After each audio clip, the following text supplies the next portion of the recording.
Hello बच्चों, welcome to Pandey defence academy, wing of Pandey classes Prayagraj. आज हम लोग एनडीए और एयरफोर्स में इंग्लिश के सिलेबस के बारे में बात करेंगे और साथ में उसके बेसिक पैटर्न को देखते हैं। अगर आप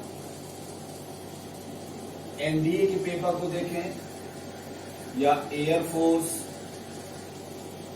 नेवी, तो इनमें जो इंग्लिश का सिलेबस है वो लगभग एक ही तरह का है, बट क्वेश्चन के पैटर्न अलग अलग हो जाते हैं। क्वेश्चन के जो लेवल होते हैं वो अलग अलग हो जाते हैं। तो अगर इसमें हम ग्रामर सेक्शन की बात करें, यानी एनडीए, एयरफोर्स, नेवी में इंग्लिश लैंग्वेज,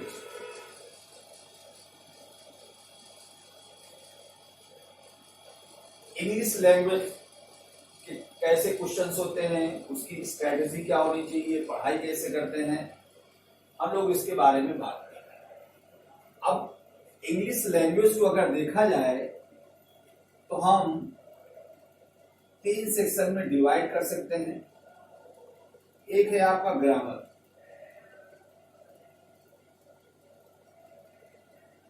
ग्रामर को 3 पार्ट में डिवाइड कर सकते हैं। फर्स्ट है आपका टेंस। टेंस में हम लोग मेनली पढ़ते हैं फॉर्म ऑफ वर्ब,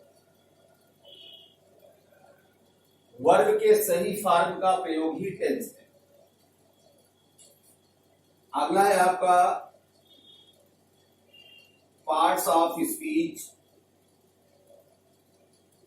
और थर्ड है आपका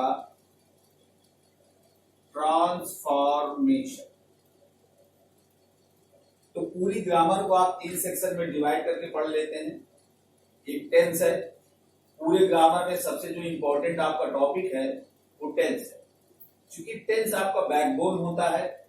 बिना टेंस के आपके किसी भी भाषा में अगर आप इंग्लिश पढ़ते हैं तो बिना टेंस के आपको समझ में कुछ भी नहीं है। दूसरा चीज इसमें क्या है आपका वर्ड पावर। वर्ड पावर यानी वोकैब्स, वोकैब्स में कैसे हमें वोकैब्स को तैयार करना है। इसके लिए पहला है आपका सेल्फ इंप्रूवमेंट। सेल्फ इंप्रूव यानी क्लास में पढ़ाया जाता है, नोट्स दिया जाता है, बच्चे को जो स्वयं प्रयास करना है वो सेल्फ इंप्रूवमेंट। सेल्फ इंप्रूवमेंट में सबसे इंपॉर्टेंट है आपका रीडिंग,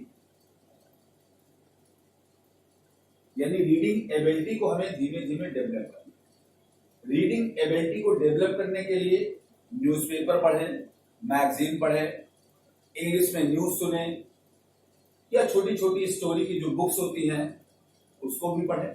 यानी जिस चीज में आपकी हॉबी हो, जिसमें आपको इंटरेस्ट है, उसकी बुक आप पढ़ें। बोर्ड के बच्चे हैं तो जो फिजिक्स, मैथ्स, केमिस्ट्री या सोशल साइंस जो भी आप पढ़ते हैं उसमें इंग्लिश की जो बुक पढ़ते हैं, तो जब आप पढ़ें तो उसमें स्ट्रक्चर को थोड़ा ध्यान दें, कहां पर कैसा स्ट्रक्चर यूज किया जा रहा है। थर्ड है आपका लिसनिंग।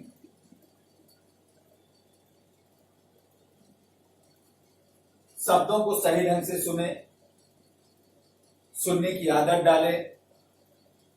और थर्ड है इसमें स्पीकिंग। स्पीकिंग माने होता है बोलना, और जो हम लोग सुनते हैं, पढ़ते हैं, उसके बोलने की प्रैक्टिस करें। तो सेल्फ इंप्रूवमेंट में आपका रीडिंग है, लिसनिंग है, स्पीकिंग है, ये बच्चे को खुद इन्वॉल्व होना। इसके अलावा वर्ड पावर को इंप्रूव करने के लिए कोचिंग के द्वारा, क्लासेस के द्वारा क्या क्या हेल्प मिलती है। इसमें सबसे महत्वपूर्ण है आपका रूट वर्ड्स। शब्द कैसे बनते हैं, शब्दों की उत्पत्ति कैसे होती है, उनकी ओरिजिन क्या है, हर एक वर्ड की अपनी एक मीनिंग है, इसके लिए हमें क्या पढ़ना पड़ता है? Root word. रूट वर्ड के द्वारा हम वर्डों का फॉर्मेशन पढ़ते हैं। फिर इसी में आपका आ जाता है सिनोनिम्स,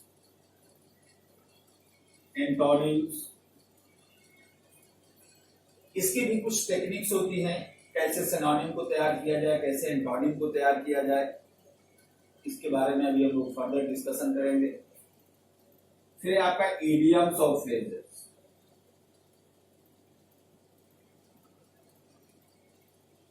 इडियम्स और अब सिनोनिम एंटोनिम अगर आप देखें एनडीए के एग्जामिनेशन में, तो सिनोनिम एंटोनिम के 5 क्वेश्चन आते हैं, 5 सिनोनिम 5 एंटोनिम। और एयरफोर्स और नेवी में देखें तो जनरली 1 क्वेश्चन आता है, कभी कभी 2 भी क्वेश्चन हो सकते हैं।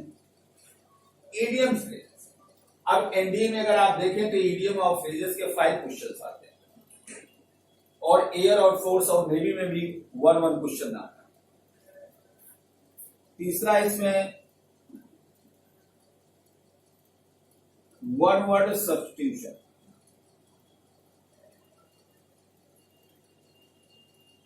यानी पूरे एक वाक्य के लिए एक शब्द का चुनाव।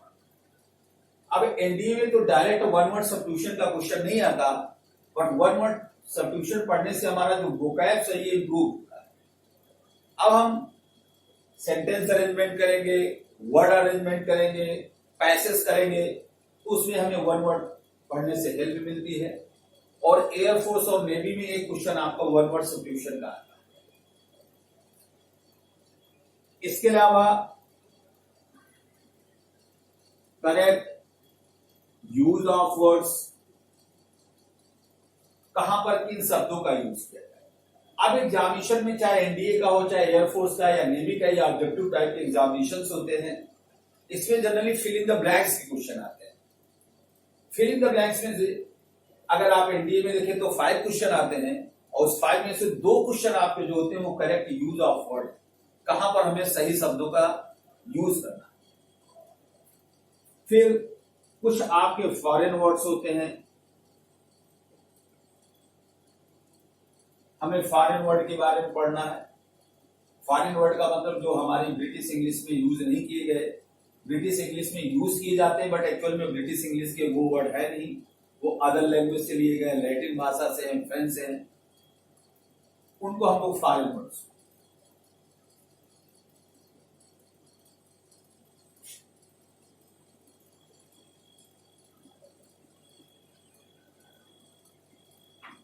लास्ट में इसमें एक सेक्शन है आपका होमोफोन्स।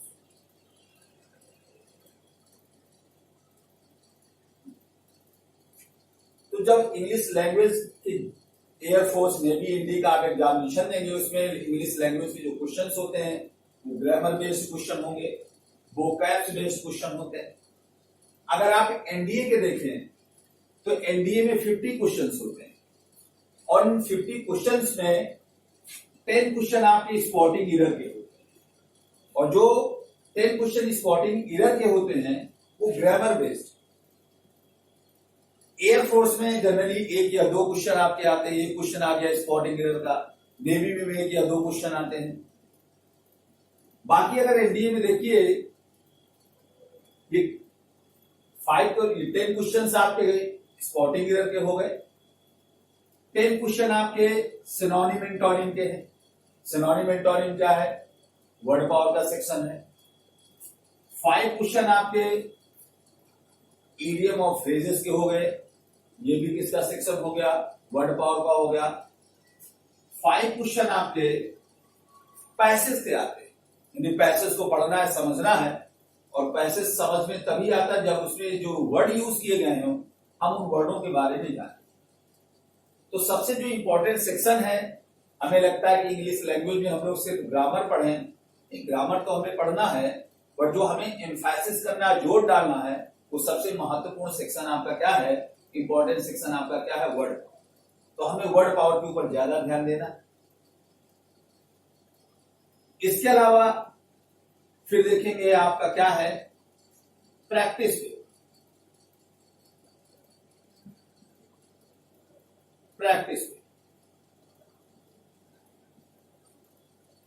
प्रैक्टिस पेपर का मतलब है कि जो हम ग्रामर पढ़ते हैं, वर्ड पावर पढ़ते हैं, इसके किस टाइप के एग्जामिनेशन में क्वेश्चंस आते हैं, वो आपको प्रैक्टिस पेपर के द्वारा टॉपिक वाइज सॉल्व कराए जाते हैं। ऐसे जो क्वेश्चंस आते हैं, स्पॉटिंग एरर का आएगा, यानी एक सेंटेंस लिखा रहता है, उस सेंटेंस को पढ़ना है और फिर देखना है उसमें ग्रामेटिकल एरर कहां। तो जब अगर आपका वर्ड पावर अच्छा नहीं होगा तो स्पॉटिंग एरर का जो वाक्य है, जो सेंटेंस है, आप उस सेंटेंस को पढ़ नहीं पाएंगे और पढ़ करके आप समझ ही नहीं पाएंगे, और जब समझ में नहीं आएगा तो आप उसमें एरर को फाइंड आउट नहीं कर पाएंगे। दूसरा, कॉम्प्रिहेंशन।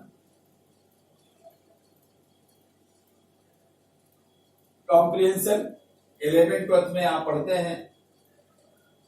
कॉम्प्रिहेंशन पैसेज होता है, पैसेज को पढ़ना, पढ़ के समझना है। बोर्ड के एग्जामिनेशन में इसको अनसीन पैसेज भी कहते हैं। तो जो बोर्ड के एग्जामिनेशन में अनसीन पैसेज है वही आपका कॉम्प्रिहेंशन। फिर आपका इसमें आ जाएगा fill in the blanks.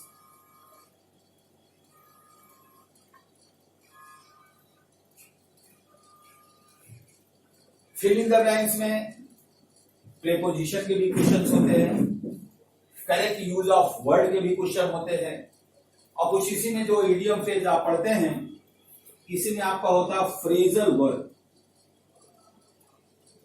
Phrasal word, तो फिल इन द ब्लैंक में फ्रेजल वर्ब के भी क्वेश्चंस होते हैं। फिर आपका क्या होगा, सेंटेंस इंप्रूवमेंट होगा।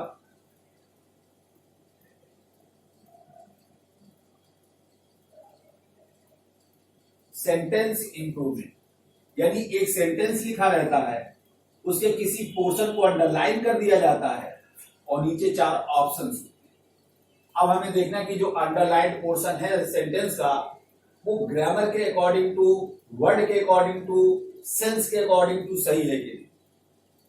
अगर ये आपका आंसर, इसमें कोई एरर नहीं है, गलती नहीं है, तो आंसर आपका डी होगा, नो इंप्रूवमेंट। और अगर इसमें गलती होगी तो जो आपको ऑप्शन होगा ए बी सी, इसी से हमको देखना है। इसके अलावा आपको सिनोनिम का भी क्वेश्चन आता है, एंटोनिम का भी क्वेश्चन आता है। तो सबसे पहले हम लोग सिनोनिम एंटोनिम को टेक्निक से सीखते हैं कि सिनोनिम एंटोनिम को कैसे इंप्रूव किया जाए, और फिर जो प्रीवियस ईयर के क्वेश्चन हैं उनको हम लोग सॉल्व करते हैं, प्रैक्टिस पेपर सॉल्व करते हैं कि हमें समझ में आता है कि सिनोनिम एंटोनिम के किस टाइप के क्वेश्चन आते हैं।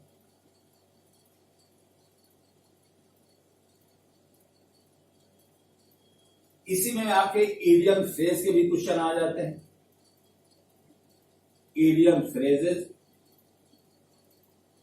अब अगर आप इडियम फ्रेज को याद नहीं करेंगे तब फिर ये इडियम फ्रेज का क्वेश्चन आप नहीं कर सकते, क्योंकि इडियम फ्रेज के जो क्वेश्चन होते हैं ये सेंस के अकॉर्डिंग टू नहीं है, हाउ के अकॉर्डिंग टू नहीं है, जैसा ये रटा होगा वैसे ही आपको आंसर देगा।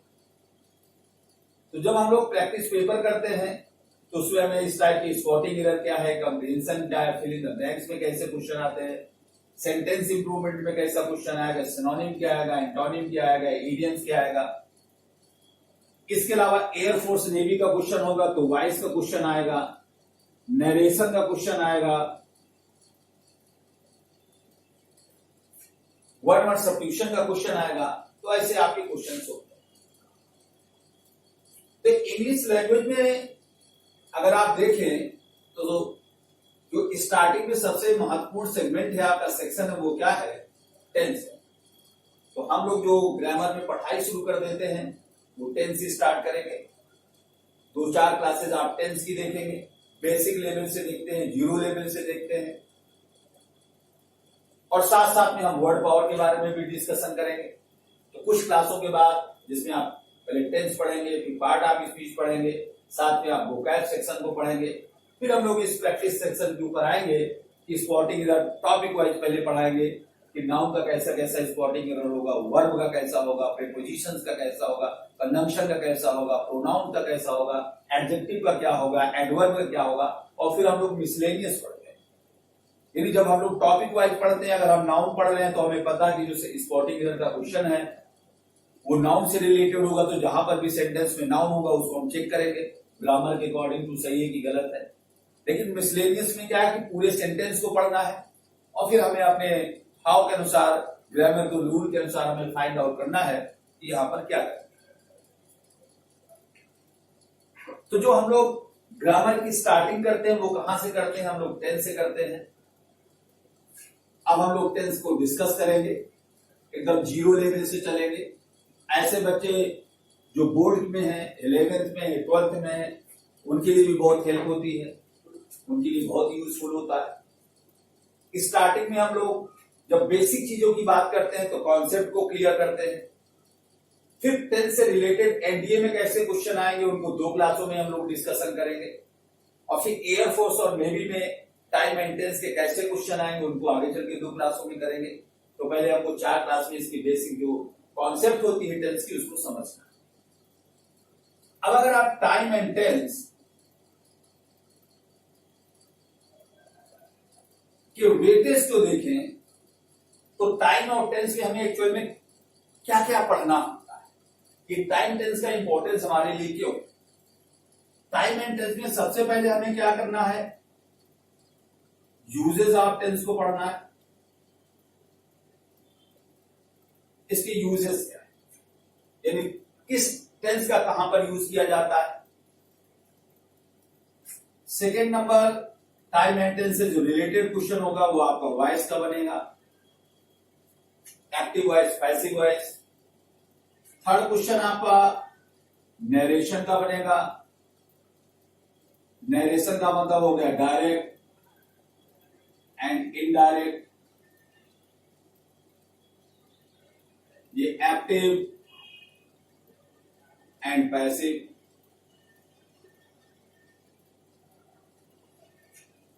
इसी में क्वेश्चन आपका टाइम एंड टेंस में बनेगा। Third number, fourth number, conditional sentence. Conditional sentence ये सभी separate topic, usages of tenses आपके 2-3 क्लासेस में कंप्लीट होते हैं। वॉइस को देखें कम से कम 2 क्लास लगेगा, नरेशन को देखें कम से कम 3 क्लास लगेगा। बट ये सब टाइम एंड टेंस के अंतर्गत ही आते हैं। अगर आप टाइम एंड टेंस की कॉन्सेप्ट आपको क्लियर नहीं है तो ये टॉपिक फिर आपको समझ में नहीं आता। किसी में क्वेश्चन आपका आता है sequence of tense,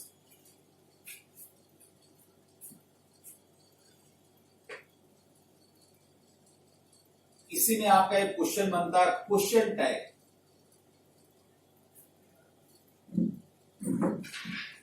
question tag एक क्वेश्चन लिखा रहता है, उसके आगे में सवाल पूछा जाता है, क्वेश्चन टैग।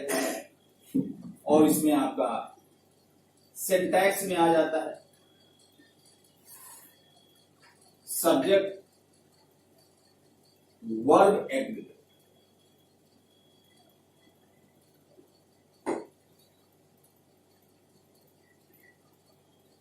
Subject, verb. अब आप देखें कि जो टाइम और टेंस है इसका इंपॉर्टेंस कितना है। इसमें से 7 सेक्शंस आपके कंप्लीट होते हैं। टाइम एंड टेंस की कॉन्सेप्ट क्लियर होगी, बाकी के जो यूजेज ऑफ टेंस है, वॉइस है, नरेशन है, कंडीशनल है, सीक्वेंस है, क्वेश्चन टैग है, सेंटेंस है, ये टॉपिक आसानी से आपके क्लियर होता है। अब जब इतनी चीजें आप पढ़ते हैं, एग्जामिनेशन में इनसे रिलेटेड क्वेश्चन क्या आएगा। एक तो आपको स्पॉटिंग एरर मिलेगा, स्पॉटिंग एरर। अब यूजेज ऑफ जो टेंस होते हैं, अगर आप एयरफोर्स नेवी में जाइए तो उसमें फिल इन द ब्लैंक्स में क्वेश्चन ज्यादा पूछे जाते हैं। सेंटेंस लिखा रहता है, खाली जगह दी रहती है, उसमें किस टेंस का यूज किया जाएगा दिए गए ऑप्शन में चूज करना है। और अगर आप एनडीए के एग्जामिनेशन की बात कीजिए तो वो उसमें फिल इन द ब्लैंक्स भी कंप्लीट होगा, स्पॉटिंग एरर भी कंप्लीट होगा, सेंटेंस इंप्रूवमेंट।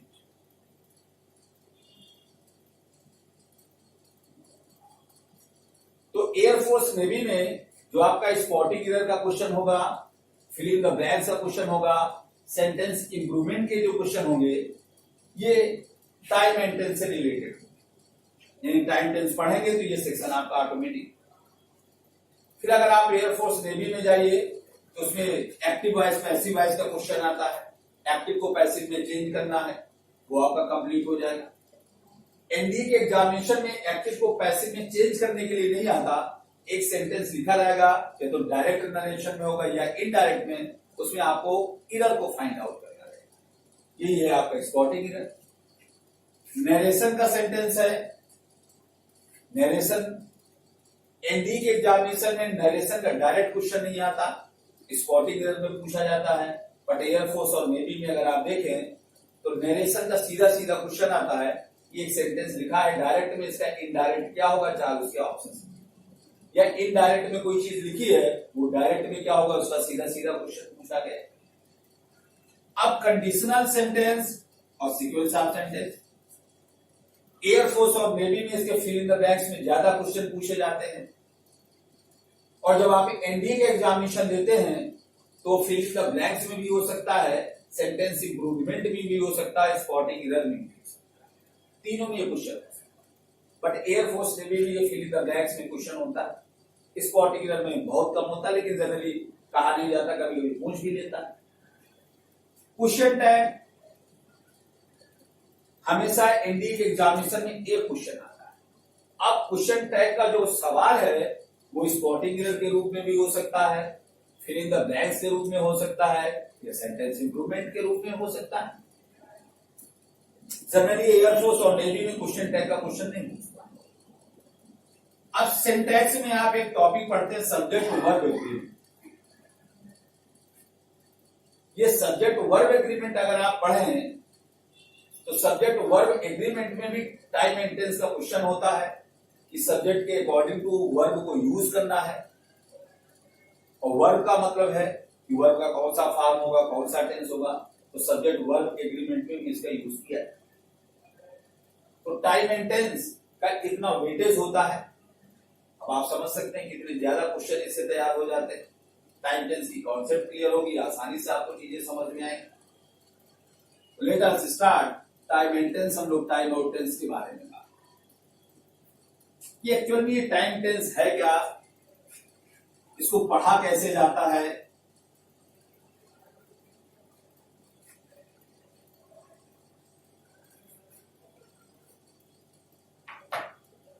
अगर हम टाइम आउट टेंस के बारे में बात करें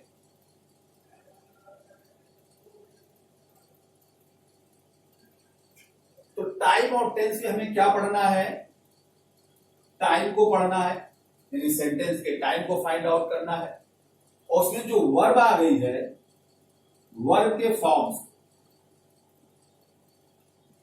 वर्ब के फॉर्म को फाइंड आउट। अब थोड़ा पहले समझें, जब हम लोग इंग्लिश पढ़ना शुरू करते हैं, लैंग्वेज या भाषा, तो सबसे पहले हमें अल्फाबेट पढ़ना है। अल्फाबेट का मतलब है एबीसीडी, आपने पढ़ा। जब एबीसीडी खूब आपको आने लगती है तो फिर आप पढ़ते हैं वर्ड, शब्दों को पढ़। मैंगो ये क्या है, एक शब्द है। ईट ये भी क्या है, आपका एक शब्द है। मोहन ये भी आपका एक क्या है, शब्द। अब इन शब्दों को हम लोग डिवाइड करते हैं, किसको हम नाउन में पढ़ते हैं, किसको हम प्रोनाउन में पढ़ते हैं, किसको हम वर्ब में पढ़ते हैं, किसको हम एडजेक्टिव में पढ़ते हैं, किसको एडवर्ब में पढ़ते हैं। तो जनरली पार्ट ऑफ स्पीच पे जो कुछ आप पढ़ते हैं वो जनरली आपके वर्ड, फिर हम लोग वर्डों को पढ़ते हैं, और जब हमारे पास वर्ड आने शुरू हो जाते हैं फिर इन वर्डों को हम लोग एक निश्चित क्रम में लगाना शुरू कर देते हैं, जिसको बोला जाता है सेंटेंस। शब्दों का जो समूह होता है, जो कंप्लीट सेंस होता है, उसी को सेंटेंस कहा जाता है। A group of words that makes a complete sentence is called a sentence. अब सेंटेंस अभी जब आगे आपको थोड़ा सा डिटेल में आगे पढ़ाएंगे तो सेंटेंस को देखेंगे तो सेंटेंस आपको तीन तरह के मिलते हैं। एक सिंपल होगा, एक कंपाउंड होगा, एक कॉम्प्लेक्स होगा। जनरली जब हम लोग लैंग्वेज पढ़ते हैं, सिंपल से छोटे छोटे वाक्य पढ़ते हैं तो हमें सिंपल सेंटेंस ज्यादा, सिंपल सेंटेंस का मतलब क्या है? एक सब्जेक्ट होगा और एक वर्ब होगा, एक सब्जेक्ट और एक वर्ब। और जनरली जो ये वर्ब होती है इसको बोला जाता है फाइनाइट वर्ब। फाइनाइट वर्ब का मतलब कि कोई भी वर्ब जो सब्जेक्ट के नंबर और पर्सन के अकॉर्डिंग टू यूज की जाती है, a verb that agrees with the subjects number and person is called a finite. तो जितने भी हम लोग टेंस में वर्बों को यूज करते हैं किसके अकॉर्डिंग टू यूज करते हैं? सब्जेक्ट के अनुसार यूज करते हैं। तो वह वर्ब जो सब्जेक्ट के अकॉर्डिंग टू यूज की जाती है उसी को जनरली बोला जाता है फाइनाइट वर्ब।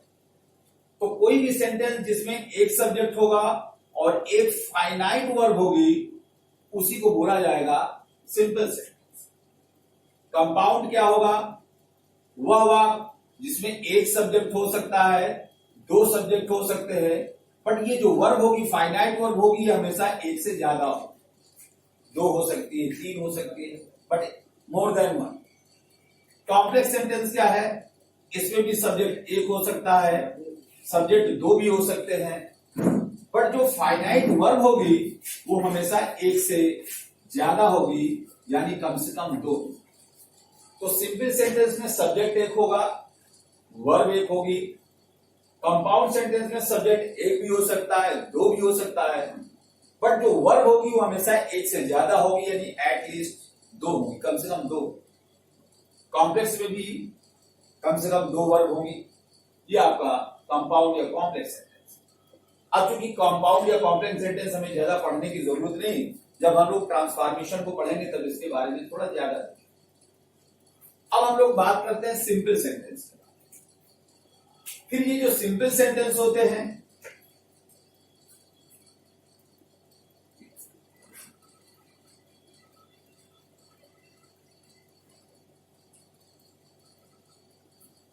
सेंटेंस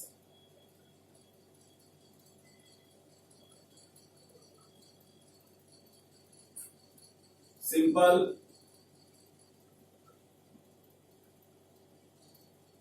कंपाउंड और कॉम्प्लेक्स।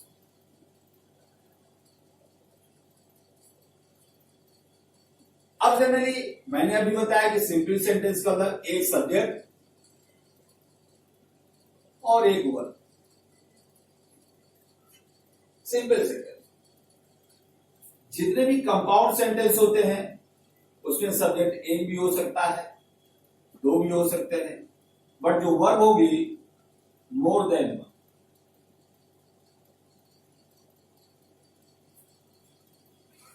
अगर गौर से देखें तो जितने कंपाउंड सेंटेंस होते हैं आप कंजंक्शन आगे चल के पढ़ते हैं, और कंजंक्शन दो तरह का होता है, कोऑर्डिनेटिंग कंजंक्शन होता है और सबऑर्डिनेटिंग कंजंक्शन। तो जब आप कंजंक्शन पढ़ेंगे तो ये आपको एकदम क्लियर हो जाएगा कि कंपाउंड क्या है, कॉम्प्लेक्स क्या है। क्योंकि जो कंपाउंड सेंटेंसेस होते हैं उसमें हमेशा कोऑर्डिनेटिंग क्लासेस, कोऑर्डिनेटिंग क्लास यानी दो क्लास है, दो सेंटेंस है, उसी को क्लास बोला गया। और ये जो दोनों सेंटेंस हो गए ये कोऑर्डिनेटिंग कंजंक्शन से होते हैं। कोऑर्डिनेटिंग का मतलब होता है ऑफ इक्वल रैंक, समान पदी। ये वाला सेंटेंस ना इसके ऊपर डिपेंड होगा ना ये वाला सेंटेंस इसके ऊपर डिपेंड होगा। तो जहां पर कोई सेंटेंस किसी के ऊपर डिपेंड नहीं होता उसको बोला जाता है कोऑर्डिनेट। तो जो कंपाउंड सेंटेंस होता है हमेशा कोऑर्डिनेटिंग कंजंक्शन से जुड़े होते हैं, इसलिए इसको कोऑर्डिनेटिंग क्लास कहा जाता है। कॉम्प्लेक्स सेंटेंस, फिर जब आप कंजंक्शन पढ़ते हैं तो वहां बताया जाता है कंजंक्शन दो टाइप्स का होता है, कोऑर्डिनेटिंग है, दूसरा सबऑर्डिनेटिंग। तो वह कंजंक्शन जिसमें जो वाक्य होते हैं वो सबऑर्डिनेटिंग कंजंक्शन से जुड़े हुए होते हैं, वही आपका क्या हो जाएगा, कॉम्प्लेक्स होगा। जितने भी कॉम्प्लेक्स सेंटेंस होते हैं अगर उसमें दो सेंटेंस लिखे हुए हैं तो एक आपका प्रिंसिपल क्लास होगा और दूसरा आपका सबऑर्डिनेटिंग क्लास होगा। अभी देखिए यहां कोऑर्डिनेटिंग क्लास था तो कंपाउंड हो गया, सबऑर्डिनेटिंग क्लास हो गया तो आपका कॉम्प्लेक्स हो गया। अब ये जो सबऑर्डिनेटिंग क्लास है ये क्या होगी, जो सबऑर्डिनेटिंग कंजंक्शन से शुरू होगा वही सबऑर्डिनेटिंग क्लास होगी। तो ये एक्चुअल में जो कंपाउंड और कॉम्प्लेक्स सेंटेंस का जो कॉन्सेप्ट है ये कंजंक्शन का है कि अगर कोऑर्डिनेटिंग कंजंक्शन के द्वारा वाक्यों को जोड़ा जाए तो उसको कंपाउंड कहा जाएगा, और सबऑर्डिनेटिंग कंजंक्शन के द्वारा जोड़ा जाएगा तो उसको क्या कहा जाएगा, कॉम्प्लेक्स कहा जाएगा। फिर जब हम लोग कंपाउंड या कॉम्प्लेक्स को पढ़ेंगे तो और डिटेल में पढ़ेंगे। फिर हम क्लास पढ़ेंगे, नाउन क्लास क्या होती है, एडजेक्टिव क्लास क्या होती है, उसके बारे में हम लोग थोड़ा डिस्कशन करेंगे। बट हम यहाँ पर फर्दर अभी टाइम माउंटेन्स में यहाँ पर अपना टाइम वेस्ट नहीं करना है। अब जो सिंपल सेंटेंस होगा इसको फिर देखिए।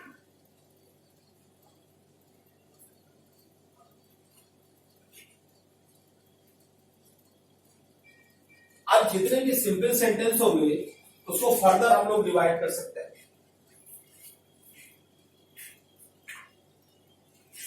इसको कहा जाएगा, पहला होगा असर्टिव।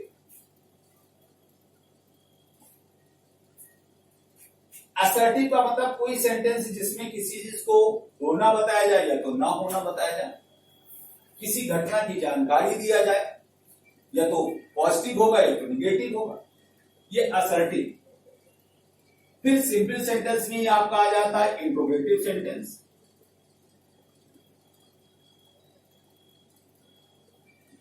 अब इंट्रोगेटिव सेंटेंस क्या होगा, जिसमें क्वेश्चन को पूछा जाए, सवाल को पूछा जाए। फिर इसी में आपका क्या आ जाएगा, इंपरेटिव। आपका इंपरेटिव आ गया। फिर इसी में आपका क्या आ जाएगा, एक्सक्लेमेटरी।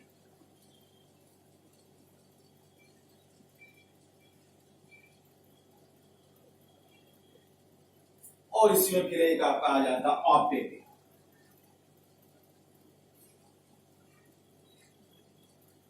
तो जब आप नरेशन पढ़ेंगे तो वहां पर फिर आपको पूरा डिटेल में बताया जाएगा कि इंट्रोगेटिव सेंटेंस क्या है, इंपरेटिव सेंटेंस क्या है, एक्सक्लेमेटरी क्या है और ऑप्टेटिव। असर्टिव का मतलब है, अब असर्टिव को दो सेक्शन में आप डिवाइड कर सकते हैं। एक आपका अफर्मेटिव है, आप इसको पॉजिटिव भी बोल सकते हैं, और दूसरा आपका क्या है, निगेटिव है। असर्टिव यानी अफर्मेटिव। तो कोई भी सेंटेंस जिसमें किसी कार्य या घटना की जानकारी दी जाए वही आपका असर्टिव है। अब ये जानकारी दो तरह की हो सकती है, पॉजिटिव हो सकती है और निगेटिव हो सकती है। यही आपका क्या है, असर्टिव। अगर आपने कहा he goes to school day, वह रोज स्कूल जाता है, तो ये सेंटेंस आपका असर्टिव है। अब आप देखेंगे ये अफर्मेटिव है कि निगेटिव है। ये सेंटेंस आपका क्या है, अफर्मेटिव। अब आपने क्या, he does not go to school daily, he does not go to school daily, क्या हो गया, निगेटिव हो गया। इंट्रोगेटिव क्या होगा, प्रश्नवाचक होगा, does he go to school, क्या हुआ, स्कूल जाता है, ये देखिए आपका इंट्रोगेटिव है। ऐसा भी हो सकता है, when does he go to school, वह स्कूल कब जाता है। तो ये दोनों सेंटेंस आपके इंट्रोगेटिव। अब इंट्रोगेटिव सेंटेंस देखिए हेल्पिंग और सहायक क्रिया से शुरू किया गया है, इसलिए इसको बोला जाता है डायरेक्ट इंट्रोगेटिव। डायरेक्ट। और कोई भी इंट्रोगेटिव सेंटेंस जो इंट्रोगेटिव वर्ड से शुरू होता है, वेन से शुरू हो, वेयर से हो, हाउ से हो, व्हाट से हो, इसको बोला जाता है इनडायरेक्ट।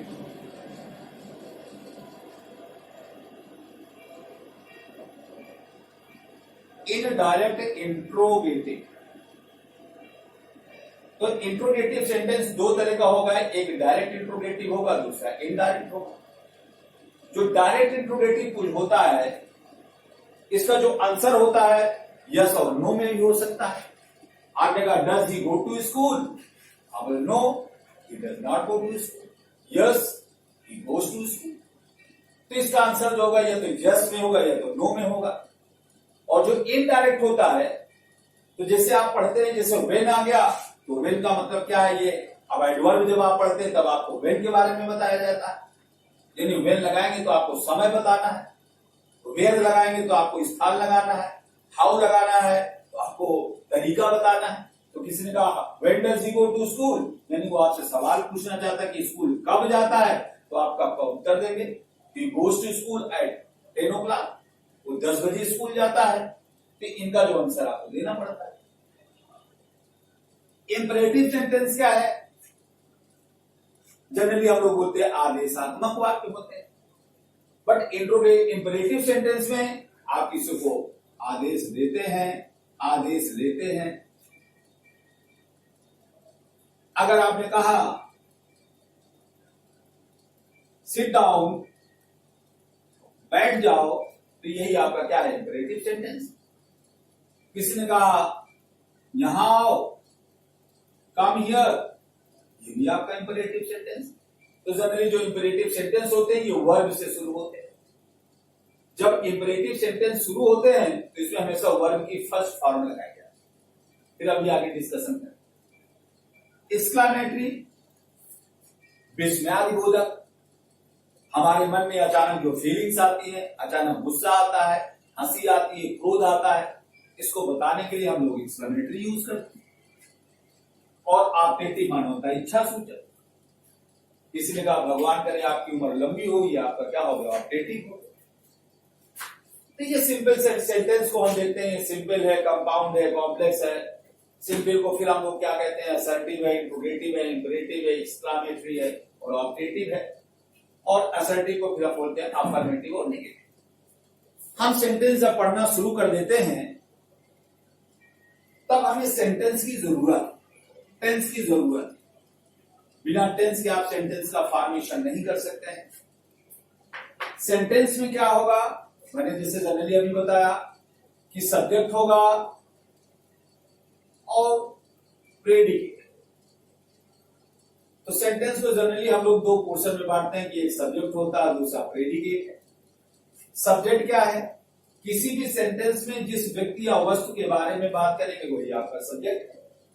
सब्जेक्ट किसी पर्सन का नाम हो सकता है, प्लेस का नाम हो सकता है, कुछ भी हो सकता है, या कोई प्रोनाउन हो सकता है, वो भी आपका सब्जेक्ट हो सकता है। और सब्जेक्ट के बारे में जो कुछ हम बताते हैं वही आपका क्या है? प्रेडिकेट। तो सेंटेंस क्या है? A group of words that makes a complete sense is called a sentence. We can divide sentence into two portions, one is subject and second is predicate. What is subject? About the person, about the place, about the thing. We talk about in a sentence. किसी भी sentence में जिस विषय के बारे में आप बात करते हैं वही आपका क्या है? सब्जेक्ट है। और सब्जेक्ट के बारे में जो कुछ आप बताते हैं, what we say about the subject is called a predicate, और वही आपका प्रेडिकेट। प्रेडिकेट जो होता है इसमें वर्ब जरूर, बिना वर्ब के प्रेडिकेट नहीं हो सकता। अब थोड़े से हम दो चार एग्जाम्पल देखें तो हमें समझ में आने लगे।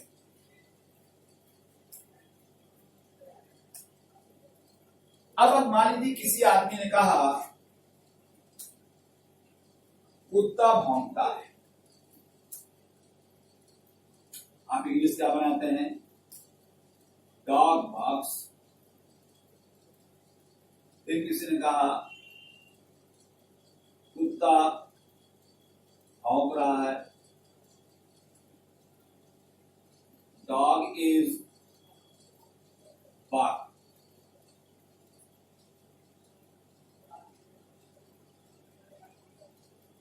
कुत्ता भिखारी के ऊपर भौंका।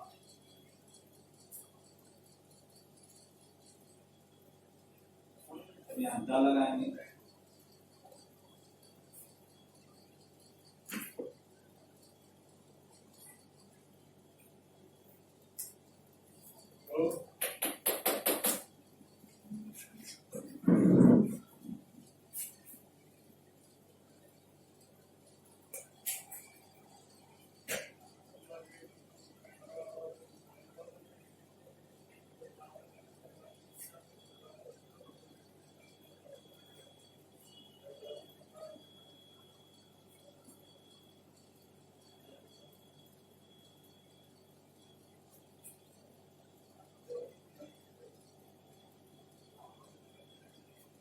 आप देखिए जितने भी सेंटेंस लिखे हैं इन सभी का सब्जेक्ट क्या है? कुत्ता।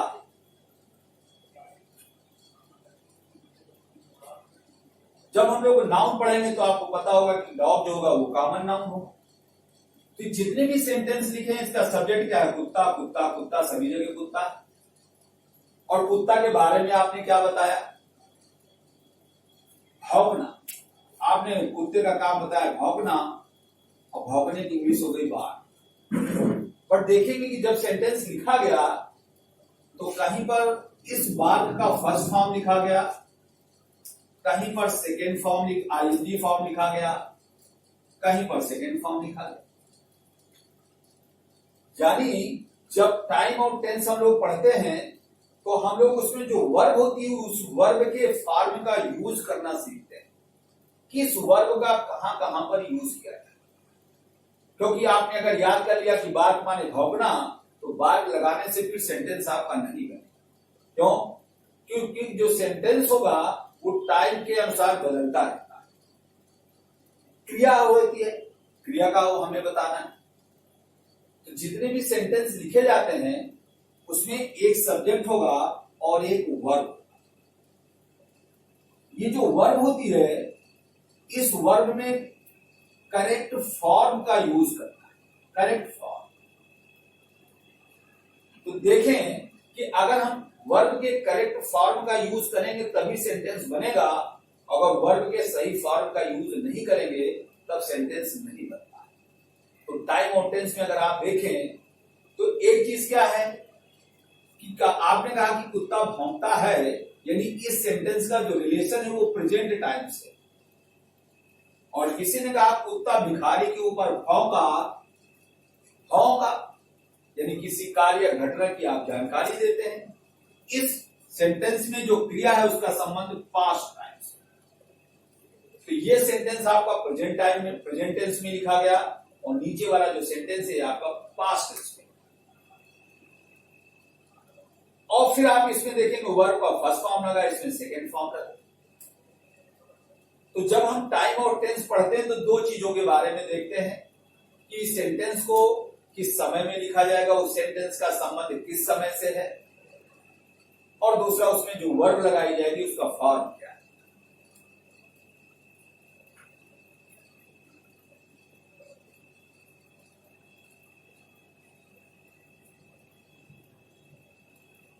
अब हम जब टाइम और टेंस पढ़ेंगे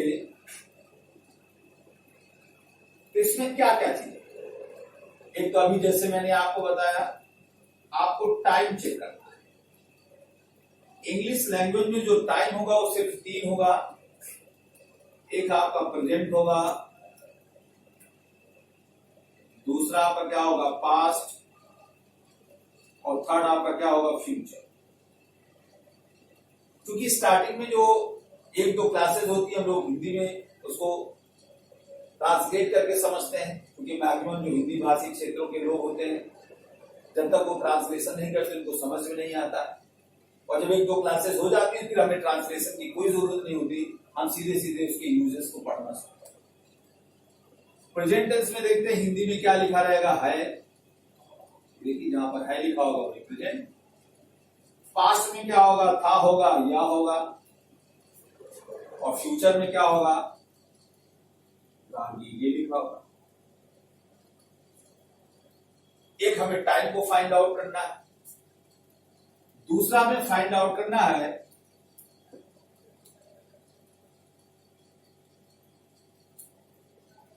एक्शन और इवेंट। एक्शन और कार्य या घटना, कार्य या घटना को हमको जानना।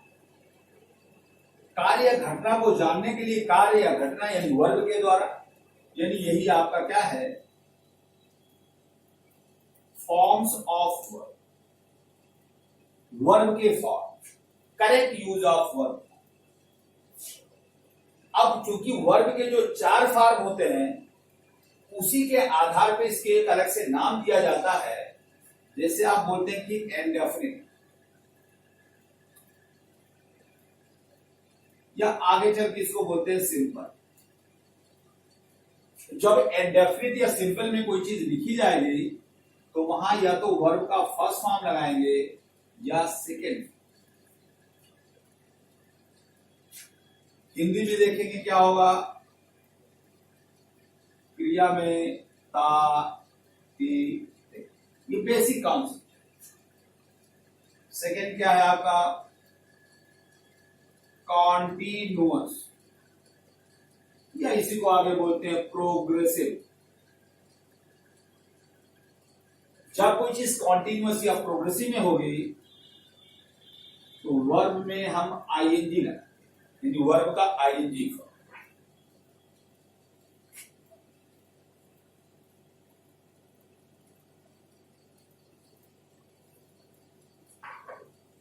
अब कॉन्टिन्यूअस में क्या होगा, कैसे आप पहचानोगे, क्रिया में रहा, रही और रहें। थर्ड नंबर आपका क्या है, परफेक्ट। इसको हम लोग बोलते थे परफेक्ट सिंपल। जब परफेक्ट होगा तब इसमें वर्ब का हम लगाएंगे थर्ड फॉर्म। देखिए यहां पर वर्ब का ही पूरा गेम हो रहा है, कहां पर वर्ब का कौन सा फॉर्म लगाएंगे। हिंदी में क्या देखते हैं, जो क्रिया होगी चुका, चुकी और चुक, किसी काम के पूरा होने का हो, और फिर आपका आ जाता है परफेक्ट कॉन्टिन्यूअस, या इसको बोलेंगे परफेक्ट प्रोग्रेसिव। तो जब हम लोग बेसिक ट्रांसलेशन करते हैं, बेसिक चीजों को करते हैं, तब हम इंडेफिनिट बोलेंगे। बट जब हम यूजेस के बारे में बात करेंगे, स्पॉटिंग एरर के बारे में बात करेंगे, फिल इन द ब्लैंक्स के बारे में बात करेंगे, तब हम उसको सिंपल बोलते हैं। अभी जब ट्रांसलेशन करेंगे तब कॉन्टिन्यूअस बोलेंगे, और जब उसके यूजेस के बारे में, spotting error, fill in the blanks के बारे में बात करेंगे तो प्रोग्रेसिव हो जाए। अब परफेक्ट कॉन्टिन्यूअस को क्या देखेंगे, कैसे पहचानेंगे, क्रिया में रहा, रही, रहे।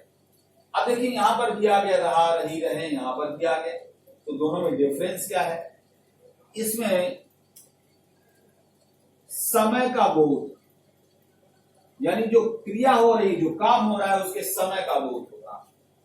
या तो लिखा भी हो सकता है, समझ सकते हैं। तो अगर आप देखें तो पहला टेंस आपका क्या बनेगा, प्रेजेंट इंडेफिनिट, फिर present continuous, present perfect, present perfect continuous. इसी तरह से देखें past indefinite, past continuous, past perfect और पास्ट परफेक्ट कॉन्टिन्यूअस। यानी अगर आपसे कोई पूछे जो टेंस, टेंस माने होता है काल और काल माने होता है समय, तो टेंस कुल कितने होते हैं, आप बोलते हैं कि सर 3 होते हैं। प्रेजेंट टाइम टेंस होगा, पास्ट टेंस होगा और फ्यूचर टेंस होगा। फिर टेंस के जो भेद होते हैं, प्रकार होते हैं, वो कुल कितने हो गए, तो आप बोलते हैं सर 12 हो गए। ये किसके आधार पर है, ये वर्ब के फॉर्म के आधार। तो अगर आपको वर्ब का फॉर्म सही लगाना आ गया कि कहां पर किस बात को बताने के लिए वर्ब का कौन सा फॉर्म लगाएं, तब फिर टेंस आपको समझ में आने लगता है। जब आप टाइप को फाइंड आउट कर लेंगे, एक्शन को फाइंड आउट कर लेंगे, तो एक सबसे इंपॉर्टेंट चीज ये है, हमें समझना होगा, जिसको आप बोलते हैं एक चीज और, mood of tense, mood of verb. यानी वर्ब का मूड क्या हो। वर्ब के 2 ही मूड होते हैं, एक एक्टिव मूड होगा और दूसरा क्या होगा, पैसिव मूड होगा। तो जब आप टेंस पढ़ते हैं तो 3 बातों को दिमाग में रखते हैं, टाइम को फाइंड आउट करते हैं, एक्शन और इवेंट को फाइंड आउट करते हैं, और जो भी इस वर्ब को लगाते हैं वो किस मूड में रहेगी, या तो एक्टिव मूड में होती है तो पैसिव। तो पहला जो टेंस है हमारा क्या बनेगा, वो बनेगा प्रेजेंट इंडेफिनिट, या सिंपल प्रेजेंट भी बोल सकते हैं। तो हम लोग स्टार्ट क्या करेंगे, प्रेजेंट इंडेफिनिट।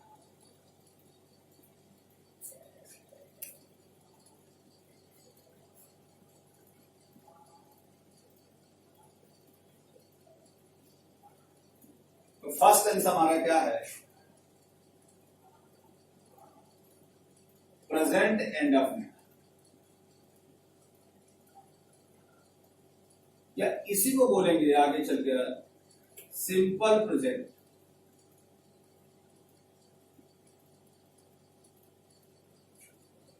हिंदी में देखते हैं कैसे है, कैसे पहचानेंगे, क्रिया में ता है, ती है, होते हैं। हिंदी में भी है, अगर सिंगुलर होता है तो है लिखा है और प्लूरल होता है तो हम लिख देते हैं। जब भी कोई टेंस पढ़े सबसे पहले उसकी एक्सिलरी वर्ब याद करें, हेल्पिंग वर्ब,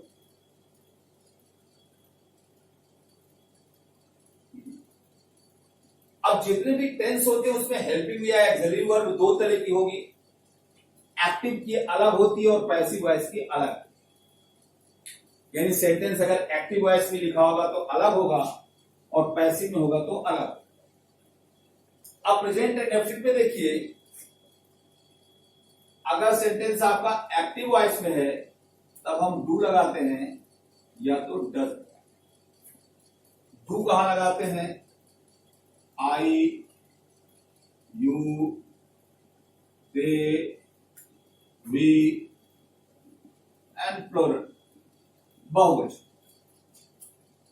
डज कहां लगाएंगे, ही, सी, इट, किसी का नेम, किसी का जो नेम होगा वो प्रॉपर नाउन होगा, और प्रॉपर नाउन हमेशा सिंगुलर में होता है, उसका कोई प्लूरल नंबर नहीं होता, यानी प्रॉपर नाउन का प्लूरल नंबर नहीं बनाया जा सकता। और जितने भी आपके सिंगुलर नंबर होंगे,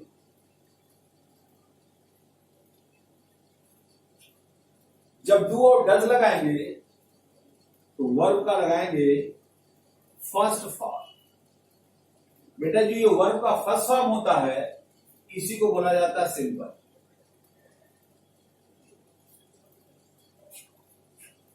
अगर सेंटेंस आपका पैसिव वॉइस में आ गया तब हेल्पिंग वर्ब इसकी चेंज हो जाएगी, और हेल्पिंग वर्ब क्या होगी, इज, एम, आर, और वर्ब का कौन सा फॉर्म लगाएंगे, थर्ड फॉर्म।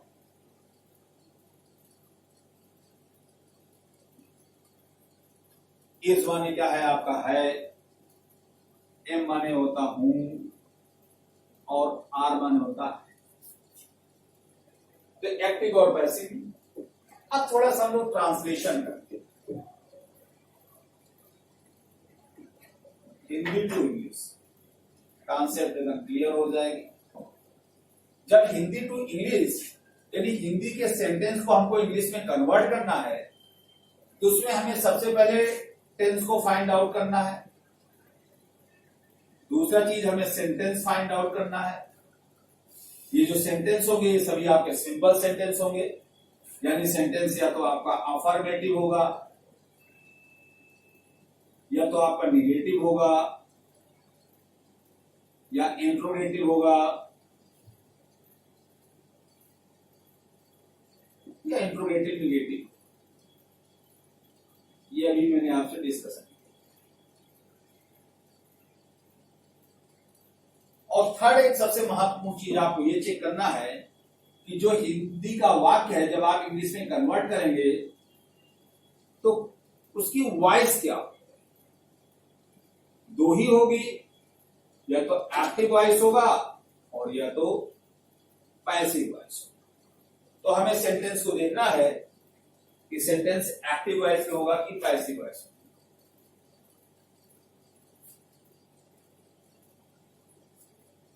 अब मान लीजिए हमने एक सेंटेंस लिखा,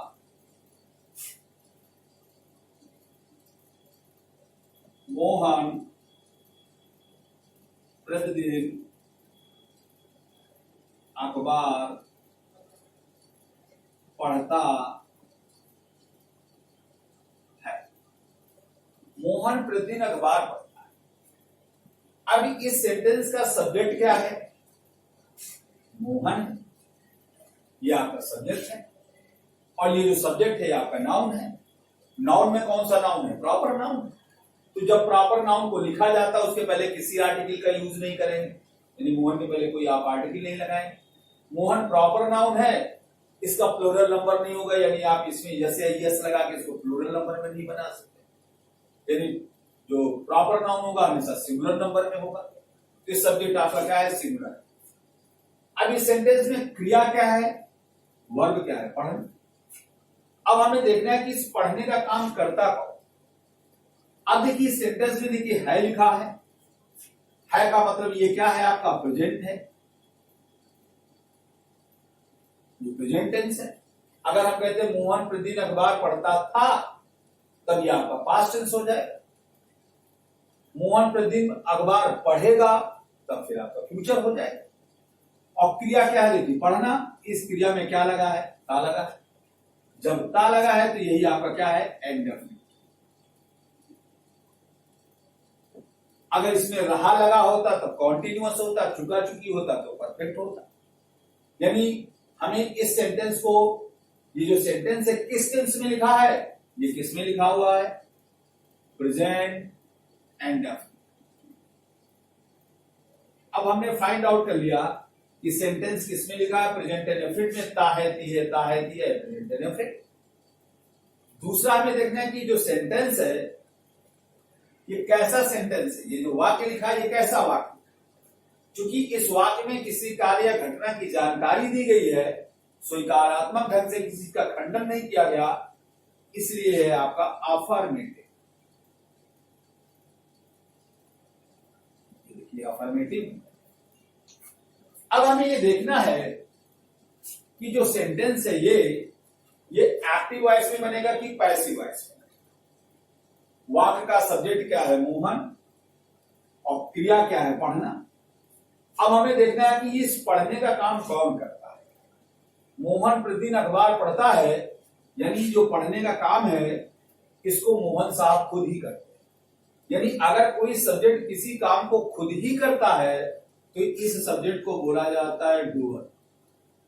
डूअर, और डूअर माने क्या होता है, कर्ता, काम करने वाला। जितने भी सब्जेक्ट होते हैं सभी डूअर नहीं होते हैं। ये डूअर क्या है, कुछ है। डू क्या है, आपका वर्ब है, और जैसे इस वर्ब में हमने ईआर लगाया तो ये बन गया डूअर, और डूअर है आपका नाउन, काम करने वाला। डू माने काम करना और डूअर माने काम करने वाला। जैसे वर्ड है आपका टीच। टीच माना होता पढ़ाना, ये क्रिया है टीच। और जैसे आप इसमें ईआर लगाएंगे बन जाएगा टीचर, और टीचर एक नाउन है, पढ़ाने वाला। इस तरह वर्ड आपने ले लिया स्पीक। स्पीक माने होता है बोलना, और जैसे ने हमने इसमें ईआर ऐड किया ये बन गया स्पीकर। स्पीकर माने बोलने वाला। उसी तरह से हमें देखना है कि जो सब्जेक्ट है हमारा ये डूअर है कि नहीं, और अगर आपका सब्जेक्ट डूअर है तो सेंटेंस को लिखा जाएगा एक्टिव वॉइस। अब सवाल ये आता है कि कौन सी चीज, किस वाक्य को हम एक्टिव में लिखें, किस वाक्य को हम पैसिव में लिखें। एक्टिव को पैसिव में चेंज करना वो अलग चीज है, बट जब आप किसी चीज को लिखते हैं, बोलते हैं या कोई चीज पढ़ते हैं तो कोई चीज एक्टिव में होती, कोई पैसिव में होती, तो इसका मतलब क्या है। एक्टिव का मतलब होता है बेटा सक्रिय, सक्रिय। अगर कोई सब्जेक्ट किसी काम को खुद ही करता है तब वो एक्टिव है, यानी वो सब्जेक्ट काम करता है, एक्टिव माने काम करता है। और अगर ये सब्जेक्ट इस काम को नहीं करता तब ये सब्जेक्ट आपका निष्क्रिय हो जाता, इसलिए सेंटेंस को लिखा जाता पैसिव वॉइस। यानी एक्टिव क्या है, पैसिव क्या है। यानी सेंटेंस में अगर सब्जेक्ट को हाईलाइट किया जाए, सब्जेक्ट के इंपॉर्टेंस को ज्यादा बताया जाए, सब्जेक्ट जो है उसका इंपॉर्टेंस है, तो सेंटेंस को हम एक्टिव वॉइस में लिखते हैं। बट अगर किसी सेंटेंस में हम सिर्फ वर्ब को हाईलाइट करें, ऑब्जेक्ट को हाईलाइट करें, वहां पर सब्जेक्ट का कोई बहुत मतलब नहीं होता है, सब्जेक्ट आपका नगण्य होता है, वैगु होता है, अस्पष्ट होता है, तो फिर हम सेंटेंस को लिख देते हैं पैसिव वॉइस। तो यहां पर देखेंगे कि जो मोहन है ये आपका काम करता है, इसलिए सेंटेंस को लिखेंगे एक्टिव वॉइस में। जब तीन चीजें आपको पता हो गई तो देखिए ग्रामर का जो फर्स्ट रूल है वो आपके सामने आ क्या है। In present and definite tense, अगर कोई वाक्य प्रेजेंट इंडेफिनिट में होता है तब if the sentence is in affirmative and active voice, we do not use do or does। यानी प्रेजेंट इंडेफिनिट टेंस में अगर सेंटेंस आपका अफर्मेटिव और एक्टिव वॉइस है तब ऐसे वाक्यों में हम डू या डस का यूज नहीं करते। Instead we use first form of the verb, यानी इसमें हम डू या डस का हेल्पिंग वर्ब का यूज नहीं करेंगे, केवल वर्ब का फर्स्ट फॉर्म लगाएं। अब कभी कभी सवाल ये आता है कि सर जब वर्ब का फर्स्ट फॉर्म लगता है तो वर्ब में यस या यस भी लगता है। यस, अगर किसी वाक्य का सब्जेक्ट ही है, सी है, इट है, किसी का नाम है और सिंगुलर नंबर, तब इनके साथ वर्ब में यस या यस लगता है। अब किसी बच्चे ने कहा कि सर आई है, आई सिंगुलर नंबर है, इसमें यस या यस लगेगा कि नहीं लगेगा? आई के साथ यस या यस नहीं लगेगा क्योंकि आई आपका फर्स्ट पर्सन और यस या यस होता केवल थर्ड पर्सन में लगता है। थर्ड पर्सन में कौन कौन से आते हैं? किसी, इट और किसी का नहीं। यू आपका सेकेंड पर्सन है इसलिए यू के साथ में भी यस या यस नहीं लगेगा। वी, दे, ये सभी आपके प्लूरल नंबर और जब भी कोई चीज प्लूरल होती है तो वहां पर भी यस या यस नहीं लगता है। तो मोहन किसी का नाम है, किसी का जो नाम होता है वो हमेशा थर्ड पर्सन होता है और हमेशा सिंगुलर नंबर होता है, इसलिए मोहन के साथ में हम यस या यस लगाते हैं। और जब आप इसमें लगाएंगे तो सेंटेंस आपका क्या बन जाएगा? Mohan reads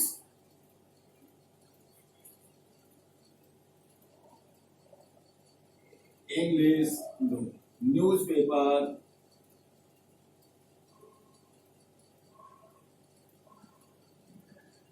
Mohan reads newspaper day.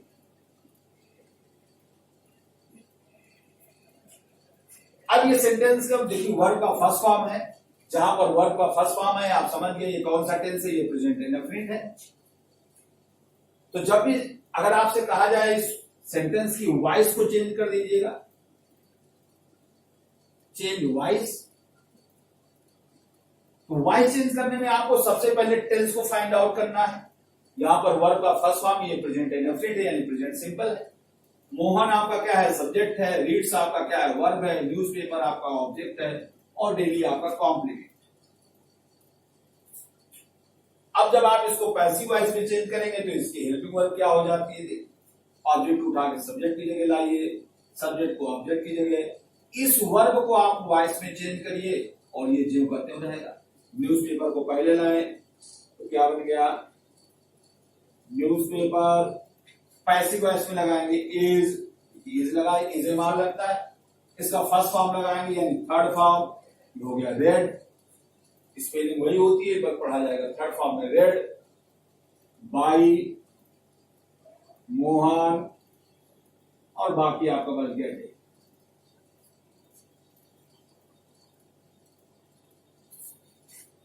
अब इसी सेंटेंस को अगर ऐसे लिख दिया जाए,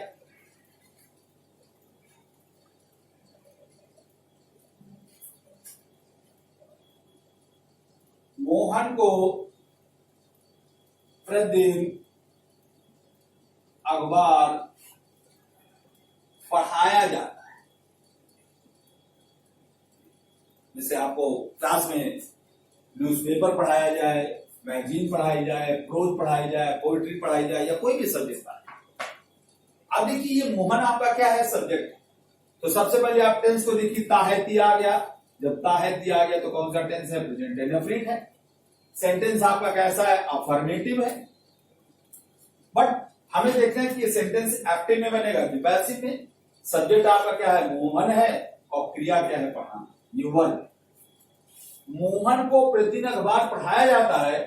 पढ़ाने का काम ये मोहन नहीं करता है, इसलिए ये मोहन आपका डोअर नहीं है। यानी ये तो लिखा कि पढ़ाता कौन है, इस सेंटेंस में पढ़ाने वाला गायब है।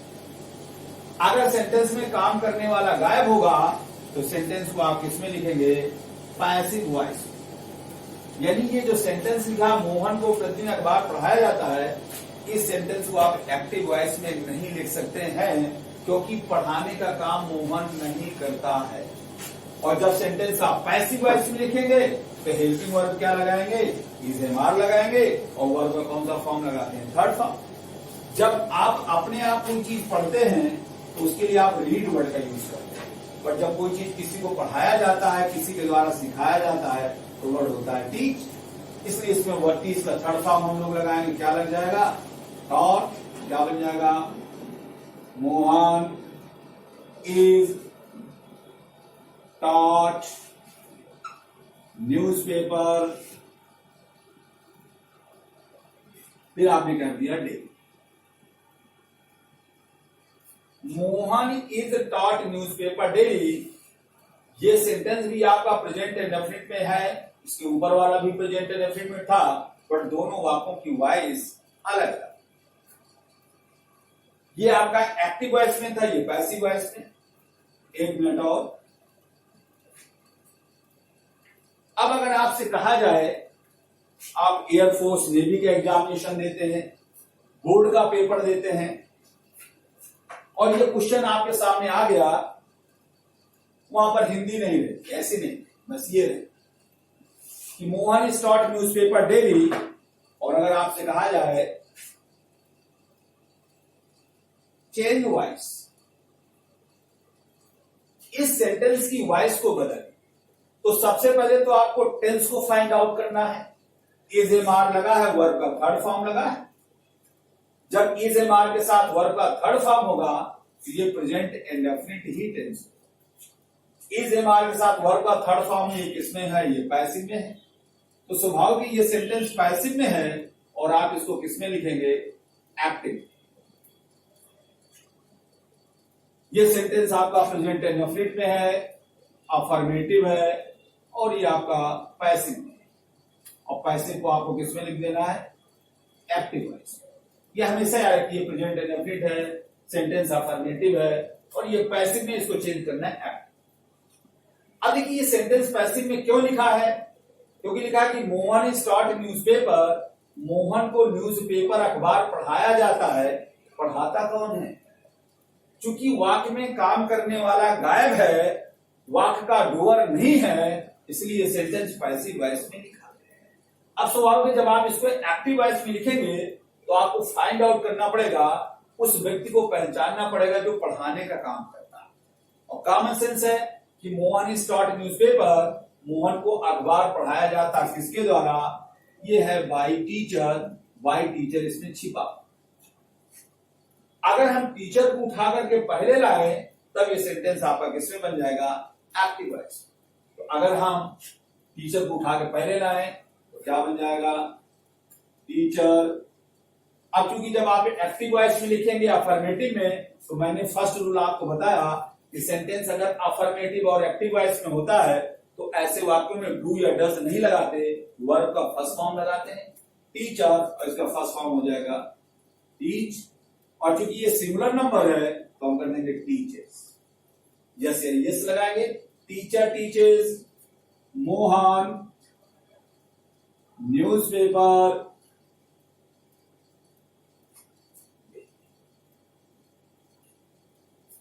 अब ये टीचर आपका क्या है, सब्जेक्ट बन गया, टीचर आपका वर्ब है, और जो यहाँ ये सब्जेक्ट था ये देखिए यहाँ पर आ गया, ये बन गया आपका ऑब्जेक्ट।